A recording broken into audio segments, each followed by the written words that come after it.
Hi guys, welcome back to my YouTube channel that is Swapna's tutorial. So ನೀವೇನು ನನ್ನ ಚಾನಲ್ಗೆ subscribe ಆಗಿಲ್ಲ ಅಂದರೆ ಪ್ಲೀಸ್ ಸಬ್ಸ್ಕ್ರೈಬ್ ಆಗಿ, ವೀಡಿಯೋಸ್ನ ಲೈಕ್ ಮಾಡಿ, ಶೇರ್ ಮಾಡಿ, ಹಾಗೆ ಕಮೆಂಟ್ ಮಾಡಿ.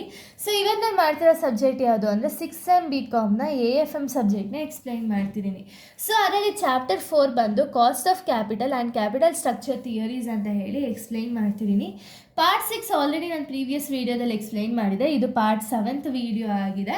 ಸೊ ಪಾರ್ಟ್ 6ಅಲ್ಲಿ ನಾನು ನೆಟ್ ಇನ್ಕಮ್ ಅಪ್ರೋಚ್ ಬೇಸಿಸ್ ಮೇಲೆ ಮಾಡಿದೆ. ಬಟ್ ಈ ಒಂದು ವೀಡಿಯೋದಲ್ಲಿ ನೆಟ್ ಆಪರೇಟಿಂಗ್ ಇನ್ಕಮ್ ಅಂತ ಏನಾದ್ರು ಕೊಟ್ಟಿದ್ರೆ ಏನು ಚೇಂಜಸ್ ಆಗುತ್ತೆ ಅನ್ನೋ ಬೇಸಿಸ್ ಮೇಲೆ ಈ ಒಂದು ಪ್ರಾಬ್ಲಮ್ನ ಎಕ್ಸ್ಪ್ಲೈನ್ ಮಾಡ್ತಿದ್ದೀನಿ. ಓಕೆನಾ? ಈ ಒಂದು ಪ್ರಾಬ್ಲಮ್ ಎಕ್ಸ್ಪ್ಲೈನ್ ಮಾಡೋಕ್ಕಿಂತ ಮುಂಚೆ ನನ್ನ ಒಂದು ನ್ಯೂ ಯೂಟ್ಯೂಬ್ ಚಾನಲ್ ಬಂದುಬಿಟ್ಟು ಸ್ವಪ್ನ ಗೌಡ ವ್ಲಾಗ್ಸ್ ಅಂತ ಹೇಳಿ, ಸೊ ಆ ಒಂದು ಚಾನಲ್ಗೂ ಕೂಡ ಇದೇ ರೀತಿ ಸಪೋರ್ಟ್ ಮಾಡಿ ಅಂತ ಹೇಳಿ ಕೇಳ್ಕೊಳ್ತೀನಿ. ಆ ಒಂದು ಚಾನಲ್ ಲಿಂಕ್ ಬಂದುಬಿಟ್ಟು ಡಿಸ್ಕ್ರಿಪ್ಷನಲ್ಲಿ ಅಪ್ಲೋಡ್ ಮಾಡಿರ್ತೀನಿ. ಸೊ ಯಾರ್ಯಾರೆಲ್ವೋ ಆ ವೀಡಿಯೋಸ್ನ ನೋಡಿಲ್ವೋ ಪ್ಲೀಸ್ ವೀಡಿಯೋಸ್ನ ನೋಡಿ ಸಬ್ಸ್ಕ್ರೈಬ್ ಆಗಿ ಅಂತ ಕೇಳ್ಕೊಳ್ತೀನಿ.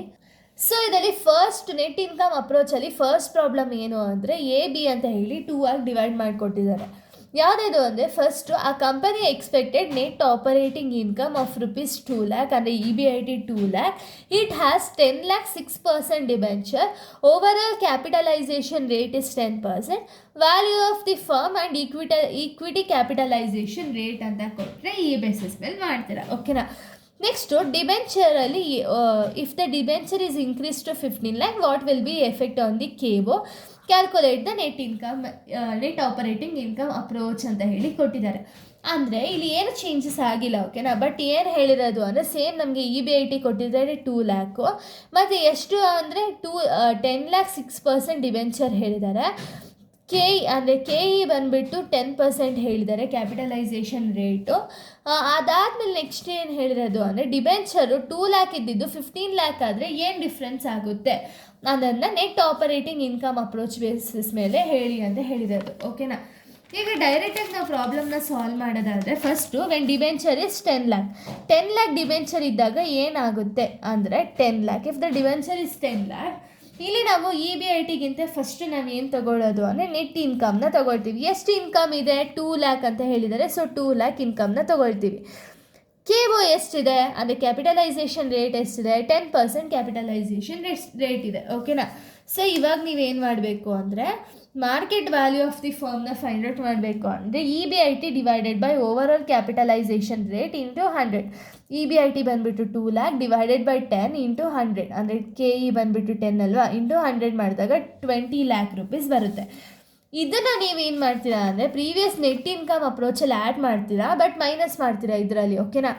ಸೊ ಮಾರ್ಕೆಟ್ ವ್ಯಾಲ್ಯೂ ಎಷ್ಟಿದೆ? 20 lakh minus market value of debenture value ಎಷ್ಟಿದೆ? 10 lakh.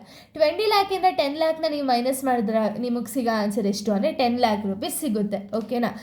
ಇವಾಗ ನೀವೇನು ಮಾಡಬೇಕು ಅಂದರೆ ಕಾಸ್ಟ್ ಆಫ್ ಈಕ್ವಿಟಿನ ಫೈಂಡ್ ಔಟ್ ಮಾಡಬೇಕಾಗುತ್ತೆ. ಕಾಸ್ಟ್ ಆಫ್ ಈಕ್ವಿಟಿ ಯಾವ ರೀತಿ ಫೈಂಡ್ ಔಟ್ ಮಾಡೋದು? EBIT minus interest divided by S into 100. EBIT ಅವರೇ ಕೊಟ್ಟಿದ್ದಾರೆ 2 lakh ಮೈನಸ್ ಇಂಟ್ರೆಸ್ಟ್ನ ಯಾವ ರೀತಿ ಫೈಂಡ್ ಔಟ್ ಮಾಡಿರೋದು ಅಂದರೆ 10 lakh ಇಂಟು 10%ನ ಮಾಡಿದ್ರೆ ನಿಮಗೆ 60,000. 10 lakh ಇಂಟು 6%ನ ಮಾಡಿದ್ರೆ ನಿಮಗೆ 60,000 ಡಿವೈಡೆಡ್ ಬೈ S ಅನ್ನೋದು ಇವಾಗ ತಾನೇ ಫೈಂಡ್ ಔಟ್ ಮಾಡಿಕೊಂಡು ನೋಡಿ, ಇದನ್ನೇ S ಅಂತ ಹೇಳಿ ಹೇಳೋದು ನಾವು. S ಅನ್ನೋದು 10 lakh ಇಂಟು 100 ಮಾಡಿದ್ರೆ ನಿಮಗೆ ಕಾಸ್ಟ್ ಆಫ್ ಈಕ್ವಿಟಿ ಬಂದುಬಿಟ್ಟು 14% ಸಿಗುತ್ತೆ. ಇದು ಯಾವಾಗ ಅಂದರೆ ವೆನ್ ಡಿಬೆಂಚರ್ ಇಸ್ 10 lakh ಇದ್ದಾಗ ಈ ಆನ್ಸರ್ ಬರುತ್ತೆ. ಅದೇ ರೀತಿ ಅವ್ರು ಏನು ಹೇಳಿರೋದು ಅಂದರೆ when debenture increase to 15 lakh, 15 lakh ಇದ್ದಾಗ ಏನು ಚೇಂಜಸ್ ಆಗುತ್ತೆ?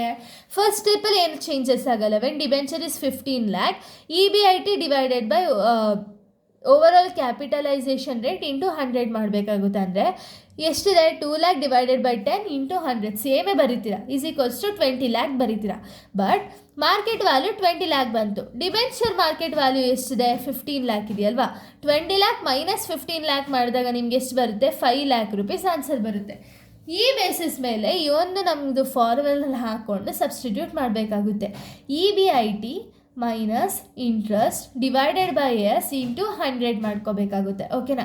EBIT ಎಷ್ಟಿದೆ ನಮಗೆ ಕ್ವಶನಲ್ಲಿ? 2 lakh ಮೈನಸ್ ಇಂಟ್ರೆಸ್ಟ್. ಸೊ ಇಂಟ್ರೆಸ್ಟ್ನ ಯಾವ ರೀತಿ ನೀವು ತೊಗೋಬೇಕು ಅಂದರೆ ಸೊ ಇಂಟ್ರೆಸ್ಟ್ನ ಯಾವ ರೀತಿ ತೊಗೊಳ್ತೀರಾ ಅಂದರೆ ವ್ಯಾಲ್ಯೂ ಎಷ್ಟಿದೆ 15 ಲ್ಯಾಕ್, ಎಷ್ಟು ಪರ್ಸೆಂಟ್ ಡಿಬೆಂಚರ್ ಅಂತ ಹೇಳಿದರೆ 6%. 15 ಲ್ಯಾಕ್ ಇಂಟು 6%ನ ನೀವು ಮಾಡಿದ್ರಿ ಅಂದರೆ ನಿಮಗೆ ಸಿಗೋ ವ್ಯಾಲ್ಯೂ ಎಷ್ಟು ಅಂದರೆ 90,000 ರುಪೀಸ್ ಸಿಗುತ್ತೆ. Divided by minus 90,000 divided by ಎಷ್ಟಿದೆ 5 ಲ್ಯಾಕ್ ಇಂಟು 100ನ ನೀವು ಮಾಡಬೇಕಾಗುತ್ತೆ. ಇವಾಗ ಈ ಥರ ನೀವು ಎಕ್ಸಿಕ್ಯೂಟ್ ಮಾಡಿದಾಗ ನಿಮಗೆ ವ್ಯಾಲ್ಯೂ ಬಂದುಬಿಟ್ಟು 22% ಅಂತ ಹೇಳಿ ಸಿಗುತ್ತೆ.